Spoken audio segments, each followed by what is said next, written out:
Hello student, welcome to my channel eco wing. तो आज हम लोग एक नए टॉपिक के साथ यहाँ पर आए हैं आप लोगों के साथ डिस्कस करने के लिए, जो है इन्फ्लेशन। इंडियन इकोनॉमिक्स का ये बहुत ही इम्पोर्टेंट टॉपिक है इन्फ्लेशन, जिसे हिंदी में हम लोग मुद्रास्फीति के नाम से जानते हैं। इन्फ्लेशन वैसे तो बहुत ही कॉमन है, लेकिन इसका जो बेसिक कंसेप्ट है वो बहुत ही कम लोगों को पता है कि किस तरीके से इकोनॉमी को हिट करता है, या क्या ग्रोथ के लिए भी ये बहुत जरूरी है। यस, ग्रोथ के लिए भी इन्फ्लेशन बहुत नेसेसरी है, लेकिन कितना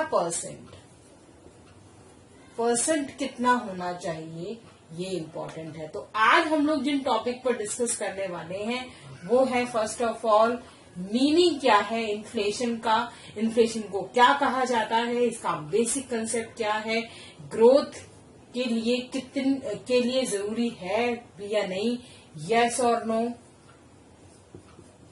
और परसेंटेज कितना चाहिए अगर हम ग्रोथ चाहते हैं इन्फ्लेशन में।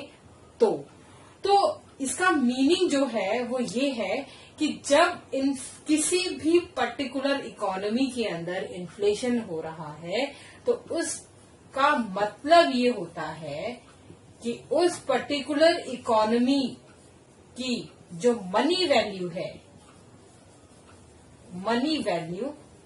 वो डिटीरियोरेट हो रही है, मतलब कि घट रही है।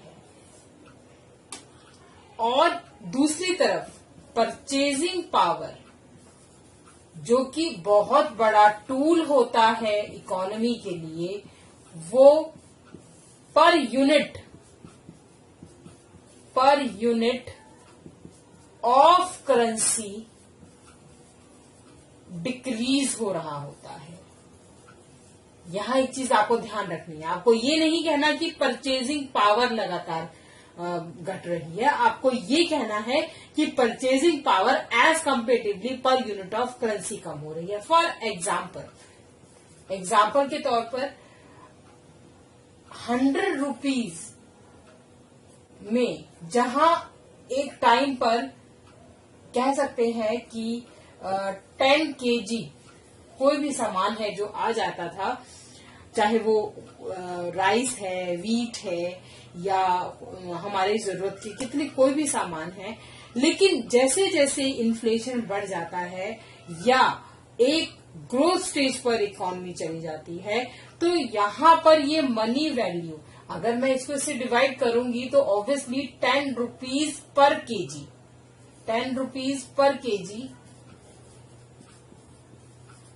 आपके लिए जो यूनिट है वो निकल कर आएगी। लेकिन अगर यही 100 रुपीज का सामान जो है आपका हो जाता है 200 रुपीज का, तो पर जो वैल्यू है यूनिट वाइज, यानी कि 1 रुपीज वाइज जो इसकी वैल्यू है वो घटती चली जाएगी। मतलब ये है कि अगर 100 रुपीज में एक टाइम पर काफी सामान आ रहा है और 200 रुपीज में कुछ टाइम बाद भी उतना सामान नहीं आ पा रहा है, इसका मतलब ये है कि लगातार मनी की वैल्यू जो है वो पर यूनिट वाइज कम हो रही है। इसको आप एक और तरीके से समझ सकते हैं कि बाय चांस एक पर्सन है जिसने अपने पास 100 रुपीज रखा है 2016 में। अब यही मनी अगर वो बिना कहीं पर इन्वेस्ट करे, बिना कहीं पर लगाए रखता है, तो इसकी वैल्यू 100 रुपीज की हो सकता है 90 रह जाए, हो सकता है 80 रुपीज रह जाए। तो ये कम होगी वैल्यू जब तक कि ये इसे इन्वेस्ट नहीं करेगा या कुछ इस तरीके से कहीं पर भी लगाएगा नहीं। तो मनी की वैल्यू यहाँ पर अगर ग्रोथ नहीं पकड़ रही है तो वो भी एक रीजन बन जाता है इन्फ्लेशन के लिए। तो कुल मिलाकर इन्फ्लेशन का जो मतलब होता है वो होता है मनी की वैल्यू का पर यूनिट वाइज कम होना और परचेजिंग पावर भी per unit currency wise decrease होना। अब अगला क्वेश्चन ये आता है कि ग्रोथ में ये कितनी ज्यादा सही कारगर साबित होती है। तो हाँ, ये कुछ हद तक ग्रोथ के लिए सही साबित होती है, लेकिन उसका एक परसेंटेज है, वो है 0 से लेकर 3%। अगर इन्फ्लेशन इससे ज्यादा होता है तो वो इन्फ्लेशन क्रीपिंग इन्फ्लेशन, स्टैगफ्लेशन या उससे भी खतरनाक सिचुएशन की तरफ जाता है, जिसे हाइपर इन्फ्लेशन भी कहा जाता है। अब हाइपर इन्फ्लेशन क्या है, स्टैगफ्लेशन क्या है, क्रीपिंग क्या है, ये मैं आने वाली वीडियोस में बताऊंगी। और लगातार मेरी वीडियोस को देखने के लिए मेरे चैनल इको विंग को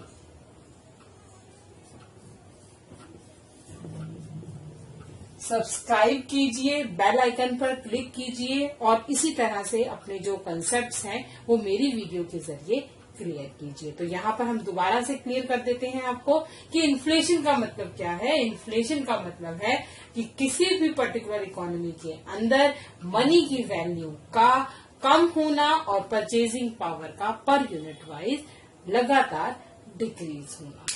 तो इस तरीके से हमने इस कंसेप्ट को बहुत इजी वे में समझा। तो मेरी वीडियो को देखने के लिए थैंक यू।